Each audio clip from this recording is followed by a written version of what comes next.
Jeff Deline, Global Vice President, Maple Leaf Sports and Entertainment. That's an easy one for us. Our organization is special. Like I said, I work at Maple Leaf Sports and Entertainment.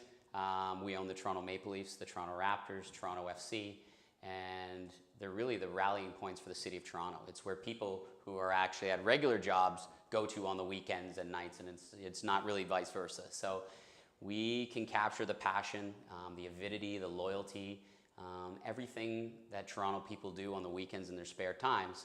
It's nice because you get to be on that side of it and be able to really express and be part of many people's memories that at a lot of other jobs and companies you just can't do. We put a lot of effort into Gen Y and how we keep them engaged. One, our organization is fast-paced. It's always moving. It's doing things different. They're big believers in technology, so we're okay. We're forward-thinking with that. We have flex hours. We're working in an event-based atmosphere, so we're not a 9-to-5 office. I'm going really to start my night tonight. So if there's 3 or 4 nights in a row, if you're at a Leaf game, a Raptor game, a concert, a TFC game on the weekend, yeah, you sleep in on Monday till 10:30, or you'll come in at 7 in the morning, but you might take off at 3. So we understand the environment. We really treat our staff like family. It's a really close-knit group. I've had one person resign in 7.5 years since I've run the group. It's because of the values, the inspiration, and what you want to depict, and really it comes from the top down. And it's something that's been the values and good people and what we've surrounded ourselves with at Maple Leaf Sports. That's been one of the mainstays. Employee loyalty, I think, is passion. I think you have to be able to embrace people's passions. I think when you look at other great companies, Apple always comes to mind as a brand I admire and what they do, and Google and what they do in those workplaces. I think as long as the jobs are getting done, I think the environment's changed where it doesn't have to be 9 to 5 and chained to your desk. I think being able to understand people, their lives outside of work, what they value. People like to do business and be around people they like. I think relationships have never changed in the 20 years I've been working, and I still think they're one of the most important pieces, and I think that carries over to your staff. Not micromanaging, giving people grace, allowing them to make mistakes. All of those things and traits that I really think are good human traits and good things you do with your family or your kids or your people are the same things I like to carry over to work.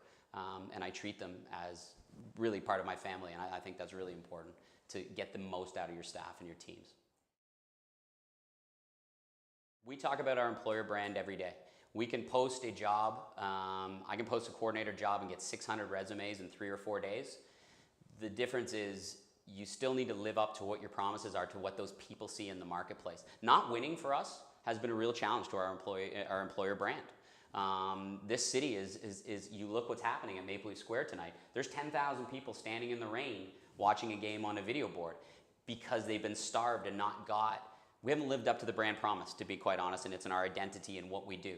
So our new boss, and I'm actually speaking tonight, I'm speaking about what our new boss brings, and he was the CEO of AEG, which is the largest sports and entertainment group, but he had won 11 championships in 17 years. And that's really living up to your employer brand or your brand promise and what you do.